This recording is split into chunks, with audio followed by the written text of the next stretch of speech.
mo dẹ̀ dúró jọ kan omi dẹ̀ bọ́ lójú mi pé ṣé bẹ́ẹ̀ ni ni mo support lẹ́ẹ̀mejì ẹni iná torí ẹ̀ pé tó pé gọ́ọ̀mẹ̀ntì tí kóòtù bá gbá mú lọ́dún yẹn a máa wà lẹ́wọ̀n ni àtẹ̀mí àtòun àti gbogbo àtàlọ́ election yẹn because àti ní wọ́n ti lé kóòtù pé a gbọ́dọ̀ election yìí níbí báyìí àdègbè àlọ́ election yẹn ló gùdù. mo lọ ṣiṣẹ́ kan ní Aben Estate mo lọ bá sísítà wa ṣiṣẹ́ Fúnkẹ́ Akíndélé mo débẹ̀ mo rí gbogbo àwọn crew tí Fúnkẹ́ Akíndélé tó set wà láìtàláì sọ́bí láìtàláwà mo ti lẹ́nìkan náà mo forúkọ bò láṣìírí inú ẹgbẹ́ wa yìí náà ni tó yẹ pé ó ṣe gómìnà ẹlẹ́ẹ̀kínní mo forí ṣe fún oṣù ọ̀run ṣe ó ṣe gómìnà ẹlẹ́ẹ̀kejì mo forí ṣe mo fọrùn ṣe fún ó wá di pé mi fàfẹ́ ṣe chairman ẹgbẹ́ wa local government tí mo ṣe náà ni o ìwọ ṣe gómìnà state yìí ti Lagos state yìí twice tó bá ló kún okun ni mi ìtorí ẹ̀ pé ẹgbẹ́ owó kan bí kan fún mi no. ọ̀rẹ́ yín dẹ̀ lẹ́ni náà. èèyàn mi ló jẹ́ ọ̀rẹ́ mi ló jẹ́ mi ìtorí ẹ̀ sọ pé owó tẹ lọ gbà tèmi ńkọ́ no because I want kíni mo fẹ́ oríire fẹ́ nìyẹn wọn ò lè sọ̀rọ̀ ẹlẹ́gbẹ̀ẹ́ mi máa bọ́ sọ́lẹ̀ ni gbàrà sí mi ìgbówó lọ́wọ́ ẹ̀rì ó ṣe twice gómìnà ẹgbẹ́ wa ní ní ìgbà kọ́bọ̀ ṣe mọ̀ kí wọ́n máa support èèyàn tó bá lókun ó tó stage kan a ṣe kan tó le jù wọ́n ní election gbọ́dọ̀ wáyé àwọn kan ti lọ gba court order wa pé a gbọ́dọ̀ ṣe election ṣẹ́gẹ́ bí sìn a fẹ́ ṣe election ní Mayflower ká tó dé Mayflower ọjọ́ yẹn wọ́n ti lẹ court order pé a gbọ́dọ̀ ṣe election ṣe à ń pé tá bá lọ ṣe election yìí kí la ṣe. ẹ ti rófin ni. arúfin arúfin sí Nàìjíríà tó tálẹ̀ àwa kú òun bẹ́ẹ̀ a lọ ṣe election yẹn níbì kan ní Ògùdù nínú ṣọ́ọ̀ṣì mo fi mọ́tò mi kó èèyàn bíi 6 ẹni tí mi sọ yìí náà ni o ẹni yẹn wọlé ẹlẹ́kìtì yẹn tí kóòtù bá gbá múgbà yẹn tó ní ká má ṣe election tá a ṣe kí ni kóòtù máa ṣe fún wa ó lè jẹ́ life imprisonment ni láì nígbà kọ́bọ̀ ibẹ̀ rárá kò ní bìrì pé after 10 yẹn tí wàá ṣe tán lọ tó ti ṣe méjì yẹn tán lọ lẹ́yìn lórúkọ ẹgbẹ́ wa tẹ́lẹ̀ ìta bọ́ sí tampa mo wá ní mo fẹ́ ṣe chairman local government ní ìṣe gómìnà o kẹ máa wọlé ayé o ẹni kò sí nǹkan tí ó gbé kò sí ipá tí ó sàpé mi ní wọlé sẹ. tí wọ́n fàyàn lẹ̀ ni. ó fàyàn lẹ̀ ni initially èmi gangan ni. post yẹn tọ́ sí. èmi gangan mo ti bá sọ mo bá sọ èmi ẹgbàjọ jẹtajọ mu ni ó senior mi di iṣẹ́ yìí agreed ṣe understand. bẹ́ẹ̀ ni sá. kò ṣọ̀gá tó kọ́ mi iṣẹ́ o ó senior mi di iṣẹ́ yìí mo sọ o colleague mi ni. ṣé àwọn tó ṣẹlẹ̀ mo wá dúró mo wá wò báyìí mo dẹ̀ dúró jọ kan omi dẹ̀ bọ́ lójú mi pé ṣé bẹ́ẹ̀ ni mo support lẹ́ẹ̀mejì ẹni iná torí ẹ̀ pé tó pé gọ́ọ̀mẹ̀ntì tí kóòtù bá gbá mú lọ́dún yẹn a máa wà lẹ́wọ̀n ni àtẹ̀mí àtòun àti gbogbo àtàlọ́ election yẹn because àti ní wọ́n ti lé kóòtù pé a gbọ́dọ̀ election yìí níbí báyìí àdègbè àlọ́ election yẹn ló gùdù. mo á ro nǹkan tí mo ṣe fẹ́ nìyẹn omi dẹ̀ bọ́ lójú mi mo á dúró mo á wo ọlọ́mọ ní aláwọ̀ lágbá ọlọ́run jẹ́ kó yé àwọn pípọ̀ ìpè ọ̀dọ̀ mi ló wà dàbí tí bá ṣe burúkú fún wọn lókun ẹni tí mo ní àjọdá group papọ̀ yẹn náà ó wà pẹ̀lú ẹni yẹn ní o wà láì tàláì sọ́bí láì làṣítáwà bẹ́ẹ̀tì mo á dúró ẹnìkan wá wà wọ́n máa ń pẹ́ nìyẹn ní do something Saheed Abioye òun ló ṣe chairman tẹ́bi ṣe fáìsì ẹni wá dún pé ẹ lè ṣe náà ẹni tó ń lọ gbé wá tán ní tó wá ṣe pẹ̀lú mi ẹni yẹn ń tọrọ PR lábẹ́ mi ni wà láì tàláì sọ́bí láì làṣítáwà PR ló ń tọrọ lábẹ́ mi pé òun fẹ́ ṣe PR mo ní òun ṣe dáadáa léyìí tó lọ tó ṣe níbi tẹ́mi ṣe fáìsì tí Saheed Abioye ti ṣe chairman ó ṣe dáadáa irọ́ òun ò lè bá Saheed ṣiṣẹ́ tó àìpẹ́ yìí ni mo lè bá mi ṣiṣẹ́ òun làwọn wá lọ gbé mo á wò pé ẹdún ẹ̀ṣẹ̀ ọmọ ṣe eléyìí náà mo jókòó títí mo rò ó fẹ́ sílé mo lọ bẹ̀ á lọ bá sílé kí ló orí tẹ́lẹ̀ yìí ṣe fún mi ẹni yóò ṣe orí fún mi so mo á dúró títí omi yẹn wá ń yọ lójú mi ibi tí mo wà ń jọ yẹn wọ́n lọ́wọ́ ọba wọlá bómi ṣe yọ lójú mi yìí jẹ́ ba ojú àwọn pípù yìí jẹ́ wà láì dà láì sọ́mọ́ bí láì làsí láwà ẹ mọ bí tó tó wà lédè jù tí a máa ń da pé àwọn nǹkan mọ́ àtẹ́lẹ̀ mi bá sọ pé òun ò ní forgive èèyàn ẹ máa wo nǹkan míì tó ṣẹlẹ̀ o good ìgbà tí wọ́n máa ní pé kó kálukú kó gbogbo nǹkan tó ṣe wá pé ta máa fi ṣe bíyà skul ni o ṣe fíìmù rí ní gbọ̀ngàn báyìí mo ṣe okó tèmi lẹ̀ ẹni yóò ṣe fíìmù rí ẹ̀tọ́ lọ gbé wá tó wá ó jábúrò ọ̀rẹ́ mi kò ṣe fíìmù rí mo á wò pé ṣáà pípò yìí kí ló ń ṣe wọ́n mi fẹ́ máa sọ̀rọ̀ mọ́ tó máa di pé kó máa ṣe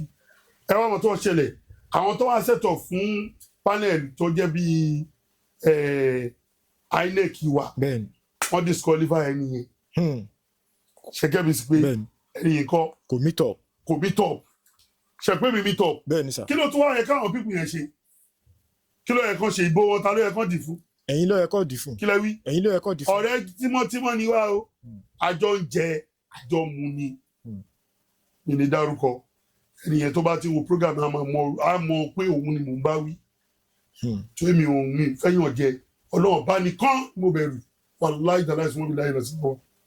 àwọn ọ̀gá wa kan wà ní ọdún fa ìfọdúkọ bọ̀ wọ́n láṣìírí ọ̀gá wa yẹn wá pè mí mẹ́tọ̀ mi pé táó ṣé wọ táó tiẹ̀ náà ń sọ ni mo lé mi ni ó ní kò sí problem ọlọ́run à ń fi wà ẹ́ yẹ lékè wàláì dàlá ìsúnmọ́ a wà lórí line tó máa pè èèyàn pé ókè o kẹ máa mú nǹkan báyìí wá ọ̀gá yẹn tún pè mí lórí line látijọ́ yẹn kò síbi tó ti lè máa sọ̀rọ̀ ọ̀gá yẹn dáadáa náà tiẹ̀ máa ń sọ̀rọ̀ already èmi gan wà ní àjì mo láti máa ọ̀gá ẹjọ́ ẹ máa tẹ́wọ́ èmi gan ń ta wá fún báyìí ẹ máa tẹ́wọ́ torí mi expect irú ẹ̀ láyé mi at the end of the day ṣé báwọn ènìyàn yẹ kán tún dìbò fún mi ni ṣe wọ́n ti disqualify candidate wọn àbóyè yín kí làwọn people yìí tún ṣe wọn ò tún dìbò fún mi lọ wọn tún ń kọ tampan náà ń kọ bàtà wá dìbò yẹn tó wá ka ìbò àwọn gan mọ̀ pé mo máa ń wíìnì torí mo rérò lẹ́yìn mo ní elders mo lọ́mọ ẹgbẹ́ wọn mọ̀ pé máa ń wíìnì already bí wọ́n fa candidate lè máa ń wíìnì wá jẹ́ ẹ̀kọ́ tó wá bí mo ṣe wọ́n mọ̀ yẹ wá kàbọ̀ yẹn tí mo wá ń wíìnì aláìtàláì mo fẹ́ sọ̀rọ̀ àìmọ̀ dẹ̀ sunkún gọ́vnà wa lọ́dún náà Debo Alexander ní gọ́vnà Tampa òun ni first gọ́vnà Tampa Lagos State Ọ̀túnba Debo Alexander lẹ́sẹ̀kẹsẹ̀ ó wá síbẹ̀ ó wá ṣe swine fún wa ni ṣẹ́gẹ́ mi sìn wọ́n á wò báyìí wọ́n á ṣe kíní kan wọ́n á dọ̀bálẹ̀ fún gbẹgbẹ torí ìdọ̀bálẹ̀ tí mo dọ̀bálẹ̀ kò yé wọn lọ́dún yẹn pé ẹ̀yin mo mọ̀ kẹ́ máa jẹ́lé ṣù fún mi bẹ̀t ìdọ̀bálẹ̀ yìí máa fi ra nǹkan lọ́wọ́ yín ọmọ kó ló ṣèlú lèmi náà wọ́n á dọ̀bálẹ̀ yẹn fún wọn bẹ̀ gbogbo ẹ̀yin tẹ́ bá ní mo ṣẹ̀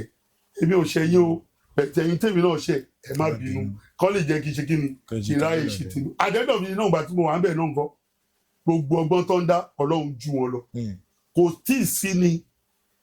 ìjọba tó wà Mushin kó tó ka mí ní tí wọn bá fi mí ṣaláwọ̀ kọ́ wọ́n fi mí ṣẹlẹ̀ kì í ìjọba tó ti ṣe Mushin mi mo sọ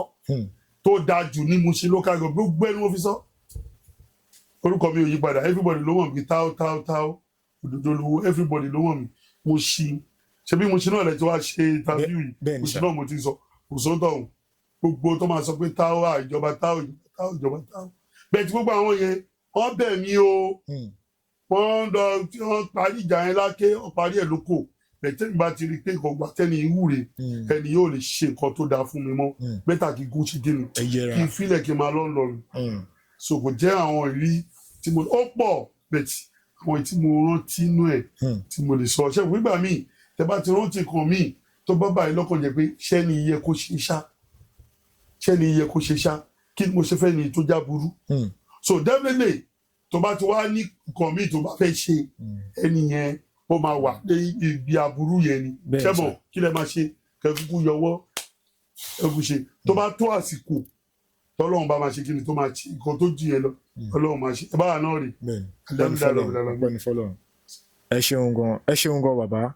àdúpẹ́ sà bàbá ẹni tí ẹni ẹjọ́ daṣẹ́ pọ̀ yìí ṣé ẹni yìí náà ó yìí ń ṣiṣẹ́ tíátà lọ́wọ́lọ́wọ́ báyìí. ó wà ń bẹ o. wọ́n sì ń ṣe. ó yìí ṣe. ẹ̀dẹ̀ yìí ríra. actually ìfẹ́ máa sọ much mọ́ lórí ẹ̀ kó ti parí ìjà yẹn. àbóyè yín bẹ́ẹ̀ni sà. kò lè ṣàjọṣe mọ́ kò tó bá ń dúgbà ẹni olùgbà kò sí nǹkan tó fẹ́ ṣe fún mi o èmi náà ní nǹkan tó fẹ́ ṣe fún un pẹ̀jẹ́ mọ̀ tí trust ẹ bá ti fún èèyàn bá ti yẹ gẹ̀rẹ̀ àwọn kan wà nù ayé tó bá trust èèyàn tí trust ẹ bá ti yẹ gẹ̀rẹ̀ báyìí wọn ò ní trust ẹ mọ́ láyé ẹ wọ àwọn olóṣèlú wa tó bá trust ẹ mọ̀ nǹkan tó ṣẹlẹ̀ tó bá trust èèyàn gidi tó trust ẹ gidi wọn á ní kò sí 99.9 percent gbé loyalist 100% ni so ẹni tẹ́ bá jọ ń ṣe tí o bá ti fún ẹ ní 100% loyalist ṣe kí ni tó bá yẹ fún so ojú ọ̀run ṣe kí ni ó tẹ̀yẹ fún ẹ ṣé gan bàbá kó tó di pé mo yọ̀ǹda yín bàbá ó ní nǹkan kan tí ó ṣẹlẹ̀ ní Mushin níbi ó ti ń lọ pé bí ọ̀sẹ̀ méjì ọ̀sẹ̀ mẹ́ta ta rí àwọn ọmọ jàgídíjàgan tí wọ́n yọ̀bẹ tí wọ́n yàdá torí kíní yìí ó jẹ́ nǹkan tó yẹ pé ó máa ń dẹ̀tí àwọn ọmọ Mushin tẹ bá tẹ̀ rí wọn ta ọmọ Mushin ni ẹ fi ọkọ̀ ń gbọ́ kì í gbà bàbá kí ni nǹkan tí ẹ lérò tẹ fi ń pé wọ́n lè ṣe tí nǹkan yìí máa fi dínkù torí pé nígbà tí àwa gan dé Mushin a rí pé ọjà lọ́tún lósì oníkálukú ń ṣe káràkátà bọ̀ tí ìjà yìí bá ti ṣẹlẹ̀ á dín pé kò sí nǹkan kan tó lè ṣe bàbá ní ojú tí pẹ̀lú ibi tí ó dà pé ẹ dàgbà sí i bàbá kí lẹ fi ń pé ìjọba lè ṣe àbí àwọn èèyàn tó jẹ́ pé wọ́n wà ní ẹ̀ tẹ́ fi ń pé tí nǹkan yìí tó lè fi tọwọ́ ẹ̀ bọlẹ̀ pátápátá. ṣe rí lórí nǹkan tẹ́ béèrè yìí máa sọ fẹ́ nìkan máa ní mi lè gbogbo mi tó yàtọ̀ sí Mushin àgbà kílẹ̀ rí Mushin yín múná mo mọ ìrìn bẹ́ẹ̀ rìn ṣe understand ibi tó lu ẹ̀ ti ń gbé for many years kò yé mi ṣáà lórí àwọn ọmọ tó ń jà ẹ jẹ́ wọ́n pé kò tí ì yọ ọ̀pọ̀lọpọ̀ àwọn ọmọ mi ni ìjà kọ́ ló kàn ẹ̀wọ̀n àwọn ọmọ kéékèèké mi ṣẹ́gẹ́ mi sìn tí mi wò pé ìjẹ́rọ 2+2 pọ̀ kò ṣe 4 ni o 22 wọn ò jalè o wọn ṣe yahoo o ṣẹ́gẹ́ mi sìn business wọn la lè ṣe àlùbáríkà wà Mushin gan lẹ́yìn tó bá mọ wí ẹ̀ bí mo sọ bẹ́ẹ̀ ọjà tó ti ń tà jù ní gbogbo Lagos State kò tó Mushin ò sí ẹ jẹ́ ká lọ sí Ládìpọ̀ tó ti ń ta ọjà ń bẹ̀ yẹn ẹ débẹ̀ ń sin ẹ lè fẹsẹ̀ ẹ máa tẹsẹ̀ bẹ́sẹ̀ ní so àlùbáríkà wà Mushin gan gbogbo ọjà tá ní Mushin kò sí èyí tí ò sí àlùbáríkà ń bẹ̀ so ọba tó wà ń bẹ̀ ọba alálùbáríkà ni gbogbo àwọn èèyàn tó wà ní Mushin alálùbáríkà ni wọn gọ̀ọ́sùwọ̀n tó máa ń gbé Mushin ẹ wo nǹkan tó máa ń ṣẹlẹ̀ Mushin náà nínú àwọn leaders APC ní Mushin ibẹ̀ ni bàbá wa Gani Ọlárẹ̀wájú Solomon wà bàbá òkú ò Mushin kò lè ṣe kó má mi ìfẹ́ mọ̀ bí tó lọ ń gbé ó máa dé Mushin láàrin ìjọ márùn-ún yẹn Ọlárẹ̀wájú Solomon Senator Gani Ọlárẹ̀wájú Solomon kò sí ni wọ́n máa dé Mushin ṣáà ni bẹ́ẹ̀ káàkiri ṣáwọn òṣù ni ṣáwọn àwọn tó tún wà lẹ́gbẹ̀ẹ́ lọ́hùn ni Yẹmí Àlì rep àwọn náà wà ń bẹ̀ wọ́n ṣe kó má wá sí Mushin léde so tí Mushin bá ń dàrú ṣáwọn Yẹmí Àlì máa wá sí Mushin ẹgẹ́ mi sì bẹ́ẹ̀ tí mo mọ̀ pé gradually Ọlọ́run a máa tọ́ àwọn ọmọ yẹn lọ́kàn ẹ wá wò kò tún ṣàwọn Mushin pàṣẹ àwọn kan ló ń wọlé wá láti Mushin wọ́n fẹ́ da Mushin rú bọ́ọ̀ ìjẹ́wọ́ sí guy kan wà Èkó Mushin ni àbúrò mi ọmọlúàbí ọmọ tó dá gidi gan ni ó máa ń ṣe program lórí kí lórúkọ ẹ̀ lórí íńtánẹ́ẹ̀tì kò sí bí bọ́ọ̀ yìí ò ṣe sọ tó bá rí even tí bá rí nǹkan máa ń pè Èkó ibi báyìí bàjẹ́ o wọ́n lọ sọ o ẹ̀gbọ́n mi kò sí wàhálà bọ́ọ̀ yẹn máa bọ́ síta ẹ bá wo bíbà yìí kí lẹ́yìn kí ní ṣe Adérọ̀kẹ́ tó ṣẹ́jú pé wọ́n ti ṣe tẹ́bá wọn látẹ́jú wa wọ́n ti ta ẹ̀ which is from our chairman Àjàlá ó ti gbogbo alátẹ́jú gbogbo Fáfolú gbogbo ẹ̀ náà ti ń ṣe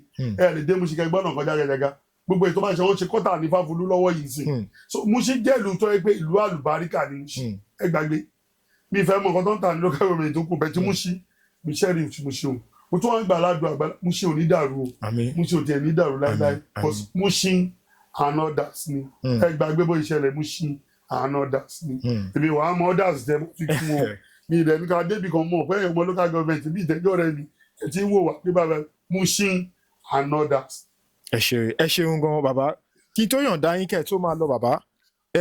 irú àmọ̀ràn wo wọ́n pinnu láti ṣe eré orí ìtàgé irú advice wo lè bá wa fún wọn. advice máa fún gbogbo àwọn tó bá fẹ́ ṣe eré orí ìtàgé ṣẹ́rí anybody tó bá fẹ́ wá ṣe tíátà tẹ́ bá wà ní tíátà nǹkan tá a bá rí la fi ń kọ story o ṣẹ́rí kó tó sọ pé ó fẹ́ ṣe tíátà wọ́n a máa wo ẹnìkan láwòkọ́ṣe ìfẹ́ dàbí lágbájá so ẹni tó ń wo yẹn gbogbo story tó ń wo yẹn kò ń ṣe gbogbo ẹ̀ lọ́rùn orí kọ o nǹkan tó ra ṣẹlẹ̀ nǹkan mi lè ṣẹlẹ̀ nínú ilé yín bẹ̀ tó kàn ra máa sọ fọ́ọ̀gá ẹ̀ àbítẹ́lẹ̀ omi kan máa gbọ́ wọ́n máa build wọ́n máa destroy ẹ̀wọ̀n kan tó ṣẹlẹ̀ káàkiri ẹjọ́ mẹ́ta yìí wọ́n máa rọ̀ yín máa bẹ̀ yẹn jù tó bá yẹ pé iṣẹ́ yìí ló fẹ́ yàn láàyò wo ọ̀gá ẹ̀ tó bá wo ọ̀gá ìfòtọ́gà ẹ̀ gan bá fẹ́ máa ṣe bákan o lè gá ẹ̀ sí àkíyèsí ètò ìwọ ọmọ tó ti ń bọ̀ tó ti ní lọ́kàn pé ń bọ̀ wá ṣe nǹkan báyìí ni wá ṣe nǹkan báyìí ni ìyẹn ló máa wọ̀ pé fẹ́ dàbí lágbájá fẹ́ dàbí tàbí ẹtì ó ti mọ̀ yìí pé ìwọ náà máa ṣe kíni jọta bá ga kọ́lá akọ́run àkọ́kọ́ jìyà tó dọ̀gà kò yẹ pé ìyà tó máa jẹ kó máa nà ẹ́ wọ́n máa ṣe ni pé ó máa di ní máa di pé jọta jẹun jọta ní òkè jẹ́ ká lọ kó costume wa kò tẹ̀ sí yẹn mọ́ àbí òkè tẹ̀lé mọ́tò ẹ̀ lọ kó kámẹ́rà wa èdè bẹ́ẹ̀ bóyá bá wọn kó equipment sínú mọ́tò bá wọn kó kámẹ́rà kò má fi too big kò ní tíátà mo lọ ṣiṣẹ́ kan ní Aben Estate mo lọ bá sista wa ṣiṣẹ́ Fúnkẹ́ Akíndélé mo débẹ̀ mo rí gbogbo àwọn crew tí Fúnkẹ́ Akíndélé tó set wà láìtàláì sọ́ọ̀bì láìlàsíláwà iṣẹ́ a máa wẹ̀ ṣe àdádì ẹ̀kújòkó ṣe wà pàṣà ṣé ti ọ̀bọ̀jù ṣé àbíkábá yín pa ni wọ́n máa fún ẹ ìwé ìtọ́ máa fi àtẹ́ẹ̀dì sí ẹ wàá mọ̀ pé àwọn ọmọ yìí after tó kọ́ wọn lé tán Fúnkẹ́ Akíndélé gan tún kọ́ wọn dáadáa wọ́n tún gbẹ̀kọ́ jù ẹ̀kọ́ yìí tún wá kọjá bẹ́ẹ̀ ìwé ìtọ́ máa fi bá ẹ sọ̀rọ̀ inú ẹ̀dẹ̀ máa dùn pé èèyàn gbọ́dọ̀ lórí àwọn ilé ìlọmọṣẹ́ tó bá fẹ́ ṣiṣẹ́ èèyàn gbọ́dọ̀ contact eléyìí ṣé Fúnkẹ́ Akíndélé lè fa àwọn ilé yìí lè ṣá kí wọ́n bá wọn ṣiṣẹ́ ṣá ṣé ó lè ṣe báyìí ṣá because nǹkan tó bá rí bẹ́ẹ̀ inú ẹ̀ máa dùn even tó bá ní kẹ́ ṣe nǹkan tó bá wọ́n báyìí máa gbé ọyẹ ẹ̀ bá a sign bá a ṣe bọ́ báyìí ókè kò sí wàhálà sà ti fi ìjà ṣe ìdílé ọ̀rẹ́ lálẹ́ ìṣá ẹ wo táìmù yìí o bí ṣe máa sọ̀dọ̀ wa kò gbogbo ẹ̀ náà ti kọ́ wọn hàn fẹ́ tó bá lọ bá wọn ṣiṣẹ́ kíní kan kó ṣe kíní kó ṣiṣẹ́ tó wá bá wọn ṣiṣẹ́ wà láì tàlá ìṣòro inú mi dùn mọ́ àlùbáríkà lọmọdé yìí o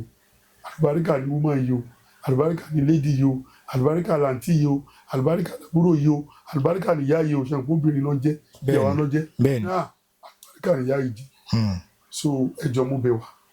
ẹ jẹ́ ká kọjú mọ́ nǹkan tá a bá fẹ́ lọ ṣe nǹkan tó bá bá síbẹ̀ ṣe tíátà òun ló máa rí o ẹlòmíì tó bá jóbìnrin nǹkan tó bá bá síbẹ̀ ló máa rí tó bá jọkùnrin nǹkan tó bá bá síbẹ̀ lórí jọ àwọn ọmọ ìlú jù bẹ́ẹ̀ lọ Ọlọ́run á gbà fún. ẹ ṣé sà ẹ ṣé sà.